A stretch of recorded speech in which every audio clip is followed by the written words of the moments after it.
এখন আওয়ামী লীগ এবং বাম দলগুলোকে বাইরে রেখে আরেকভাবে সংসদকে চালানো হচ্ছে। আওয়ামী লীগ মিছিল করেছে ম্যাক্সিমাম 15 থেকে 20 জন। আমি খবর নিয়ে দেখলাম সেই মামলায় 150-এর উপরে আসামি করা হয়েছে। মিছিলে ছিলই 15 থেকে 20 জন। এই আসামি কেন করা হয়েছে জানেন? বাণিজ্য করার জন্য। পুলিশের সঙ্গে টাকা পয়সা লোকাল বিএনপি লিডাররা ভাগ বাটোয়ারা করে। ভাই, বাটপারির তো একটা সীমা থাকে না? কোর্টগুলো বলছে, ওপেনলি বলছে, রাজনৈতিক মামলায় কোনো জামিন হবে না। হোয়াট ইজ রাজনৈতিক মামলা?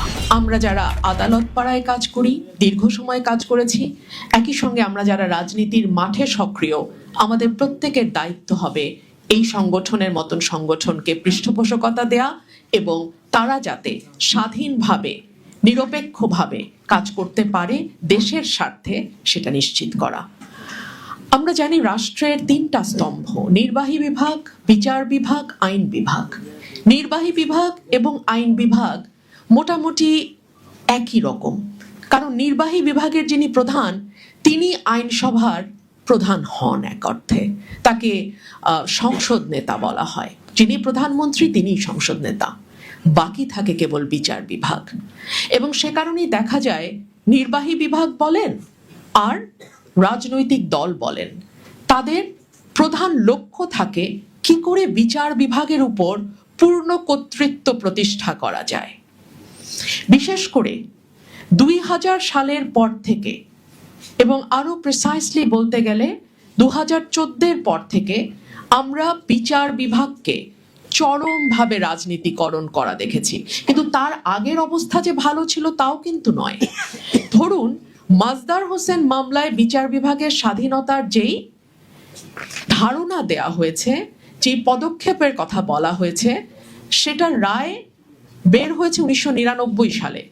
তখন আওয়ামী লীগ সরকার ক্ষমতায়। এরপরে 2001 সালে নির্বাচন হলো, বিএনপি ক্ষমতায় আসলো।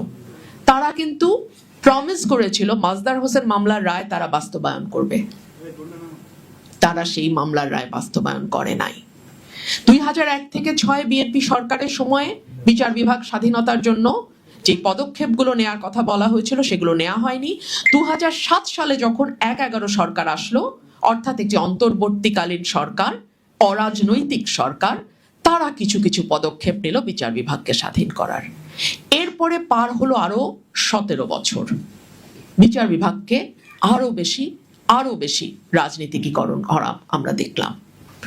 এবং এই যে 5ই আগস্টের পর আমরা প্রতিষ্ঠানগুলোকে শক্তিশালী করতে হবে বলে আওয়াজ শুনলাম, গণতন্ত্রকে প্রাতিষ্ঠানিকীকরণ করতে হবে বলে আওয়াজ শুনলাম, বিচার বিভাগকে শক্তিশালী করতে হবে বলে আওয়াজ শুনলাম, কিন্তু তার পরিণতি আমরা কি দেখলাম? বিচার বিভাগ স্বাধীন করবার জন্য একটা সচিবালয় প্রতিষ্ঠা করবার জন্য যে অর্ডিন্যান্সটা দিয়ে গিয়েছিল অন্তর্বর্তীকালীন সরকার, সেটাও রাখা হয় নাই। নতুন সরকার সেটাকে অ্যাকসেপ্ট করে নাই। আমরা দেখলাম উচ্চ আদালতে বিচারক নিয়োগের জন্য আইন করার কথা দীর্ঘদিন ধরে আলোচনায় আসছে, কিন্তু আজ পর্যন্ত কোনো সরকারকে উচ্চ আদালতের বিচারক নিয়োগে আইন করবার ব্যাপারে আগ্রহী হতে দেখা গেল না। কেন?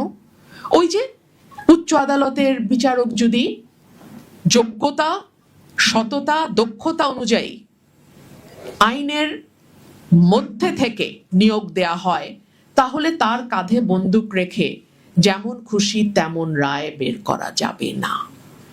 এই কথাগুলো শুনতে তিতা, কিন্তু কথাগুলো সত্য। এই যে আমার এক ভাই আজকে বললেন সুপ্রিম কোর্টে রাজনৈতিক মামলা, আমিও অবাক হয়ে শুনলাম। কোর্টগুলো বলছে, ওপেনলি বলছে, রাজনৈতিক মামলায় কোনো জামিন হবে না। হোয়াট ইজ রাজনৈতিক মামলা? একজন আইনজীবী হিসেবে আইনের কোনো বইয়ে কোনো দিন আমি তো পড়ি নাই রাজনৈতিক মামলা বলে কোনো মামলার অস্তিত্বের কথা। এখানে আমার অনেক কলিগ উপস্থিত আছেন, আপনারা কি কেউ কোনোদিন রাজনৈতিক মামলা বলে আলাদা কোনো মামলার কথা শুনেছেন? কেউ শোনেন নাই। Never never. এটা কোথাও হয় না, বাংলাদেশে এটা হয়েছে। কেন শুনবেন না বিচারক? আমি বিচারককে কিভাবে দোষ দেই? বিচারক কিভাবে শুনবেন? তার ঘাড়ের ওপরে কটা মাথা, মব বাইরে অপেক্ষা করছে। মামলায় জামিন হলে মব দিয়ে ঢুকবে আদালত প্রাঙ্গণে। এবং এই ঘটনা ঘটেছে বলেই আমি বলছি, এমন না যে ঘটনা ঘটে নাই। মব ঢুকবে গিয়ে আদালতে।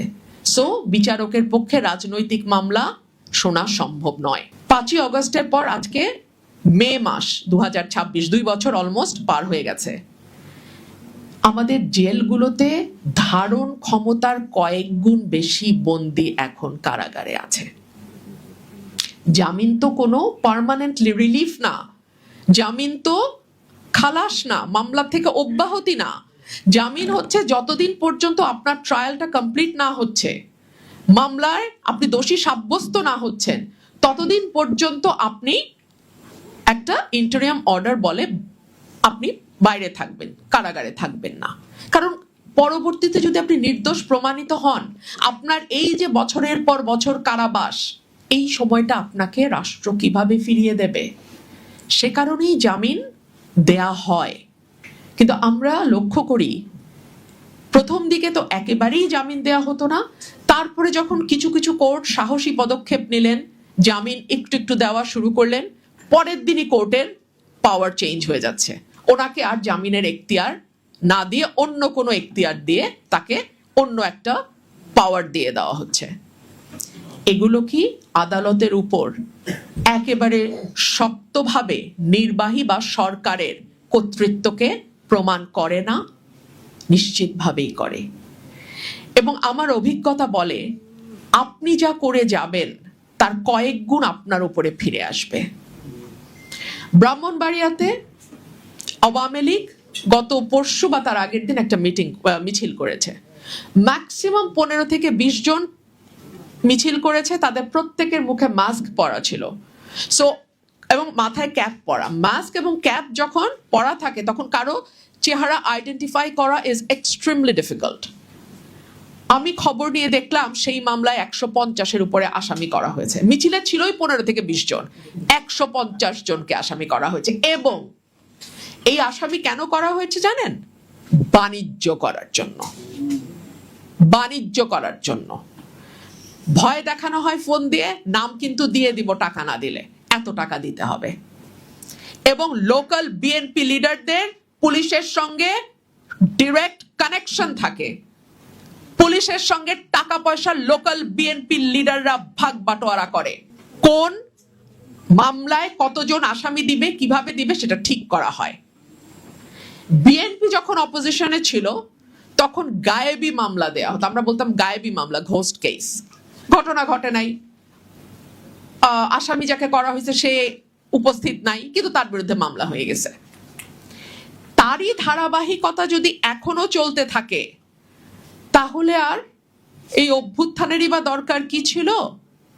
তাহলে আমরা কোন নতুন বাংলাদেশ, নতুন রাজনীতি, নতুন সমাজ, নতুন চিন্তা ইত্যাদি ইত্যাদি ইত্যাদি কথা বলি? একই তো ঘটনা, বরং আরো খারাপ ভাবে ঘটছে। তখন অন্তত বাণিজ্য শব্দটা শোনা যায় নাই, এখন বাণিজ্য যুক্ত হয়েছে ভুয়া মামলার সাথে। সো এই যখন আমাদের মানবাধিকারের পরিস্থিতি, তখন এরকম একটি সংগঠন, এবং আমি আশা করব এবং আমি অনুরোধ করব আমার সহকর্মী এবং আমার বন্ধু ব্যারিস্টার শামীম হায়দার পাটোয়ারিকে যে কোনোভাবেই এই সংগঠনটিকে আপনি পলিটিক্যাল হতে দেবেন না। আপনার কাছে আমার অনুরোধ থাকবে, আপনি একজন আইনজীবী, এই সংগঠনটিকে একেবারে নিরপেক্ষভাবে সাহসিকতার সঙ্গে এগিয়ে নিতে হবে এবং এটিকে কোনোভাবেই কোনো রাজনৈতিক রং লাগানো যাবে না। সংসদে কি নিয়ে আলোচনা হয়, কি নিয়ে হয় না, ভেরি ট্রু।